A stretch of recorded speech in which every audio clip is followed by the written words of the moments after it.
as we finish week 4, we are ending our unit on elements of fiction. And so these past 4 weeks, we talked about the different parts of a story. We talked about story structure, which involves the triggering event, then you have the rising action, the climax, the falling action, and then the resolution. And so when we study prose, that is the study of the prose is an ordinary writing style in literature, which encompasses character, plot, mood, theme, the point of view, setting, making it a distinctive form of language. And so prose can be anything from fiction to nonfiction, and it's found in books, articles, scholarly sources, and this particular whole article is written in prose. So prose is just simply using sentences, subject, verb, object, that sort of thing, and you string the sentences together into paragraphs, and the paragraphs come together as an essay or as a book or an article. So that's prose. And so we're finishing our unit on prose, on fiction, and I hope you enjoyed all the short stories that we read. And in week 4, we studied in particular stories with a surprise plot twist at the very end. So if you want to write a story yourself, then you have to make sure that you follow the classic story structure of, a triggering event, rising action, climax being the most exciting part of the story, falling action meaning that the action, the plot, and the situation is starting to calm down. And so when we write a classic story, there are many different ways in which we can evaluate or look over that story. And then we get into literary theory. And so we've done structuralism, literary theory, where we look at the setting, the character, the plot, the mood, and theme. And then we determine that there's one fixed meaning to that or one major theme to that piece of literature. So that's structuralism. Post-structuralism, literary criticism, is when you look at prose and you realize that it has many different meanings and many different interpretations, and that you could take the story structure apart using character, plot, mood, theme, point of view, setting. And you look at those elements and you can have endless interpretations. So you have structuralism, where you have one fixed meaning, in which you would say the Telltale Heart talks about guilt, whereas Moby Dick talks about revenge, and same thing with the Mask of Amontillado. That's also revenge. So when you simplify the meaning of prose into one particular theme, that's structuralism, especially if you looked at that story from the point of view of characters, plot, and theme. However, if you're going to have many different themes or endless amounts of interpretations, that's post-structuralism, where there is no one fixed meaning. Then we also looked at feminist criticism, literary criticism, where we looked at stories like The Story of an Hour, and and also The Yellow Wallpaper, and we found that women in the 1800s and in the 1900s did not have many rights. They were the property of their husband. And so when we study the role of women in literature, that's known as feminist literary criticism. And then when we study the role of history in literature, that's historical literary criticism. And then when we take the literature apart and write about how we feel and how we respond to that literature, that's known as the reader response literary criticism.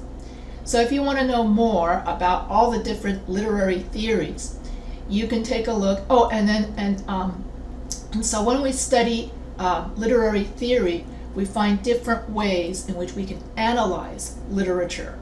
So that way, when we read an article, we can analyze it from the point of view of history, gender studies, or many other aspects. So that's the definition of prose. And so prose can be, so like I said, Prose is an ordinary writing style which encompasses character, plot, mood, theme, point of view, making it a distinctive form of language. Prose is written using grammatical sentences which forms a paragraph. It may also include dialogue and is sometimes supported by images, but does not have a metrical structure. In other words, when we read a book, it's not set in rhyme. Prose can be fictional or non-fictional, heroic, alliterative, village, polyphonic, prose, poetry. Biography, autobiography, memoirs, essays, short stories, fairy tales, articles, novels, blogs, so forth, use prose for creative writing. So when you have prose, you just have ordinary sentences or descriptive sentences that compose a book. Now in week 5, we're going to switch over to poetry. Poetry is something that arouses a complete imaginative feeling by choosing appropriate language and selective words and arranging them in a manner that creates a proper pattern, rhyme, 2 or more words having identical ending sounds, and rhythm, cadence of the poem. And so in my week 5 lecture that I have posted in the announcements, I also said that poetry, unlike prose, where prose deals with character and plot and mood, theme, point of view, and setting, when you deal with poetry, you have the listener and you have the speaker. And so the listener tends to be the reader. So the reader and the narrator. So in other words, the person who's speaking the poem, the person who wrote the poem. Let's say you have a poetry about love. So you have the narrator talking about love, and then you've got the reader. And so here you have just the listener and the speaker, and the listener and the reader. And so when you have poetry, you then, the poet would then choose specific words to elicit a certain emotion. So if the poem could be about grief or about love, despair, or depression, and so you would write your emotion using descriptive language, using alliteration, using adjectives, in order and in which you sensory, all of your 5 senses. So that's what a poem is. So poetry uses an artistic way to communicate something special. The musical intonation of stressed and long-sounding and unstressed short-sounding syllables to express or describe emotions, moments, ideas, experiences, feelings, and thoughts of the poet to the audience. The structural components of poetry include lines, couplets, strophes, and stanzas. And so in poetry, that's where you find rhyme, and that's when you find the lyrics, like in a song.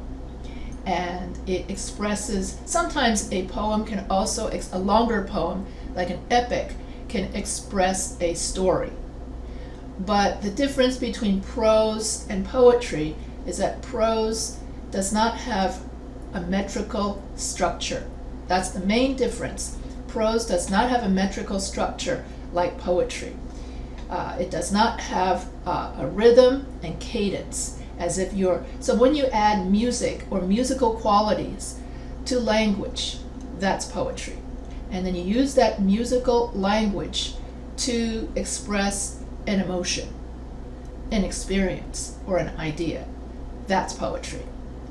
And prose is when you want to entertain, inform a reader using more ordinary language and sentences. So that's the difference between prose and poetry. As we go from week 4, the stories with a twist, to poetry. And week 5 and 6 are all going to be about poetry. And so I hope you enjoy the week 5 and 6 poetry units. So if you have any questions, feel free to email me.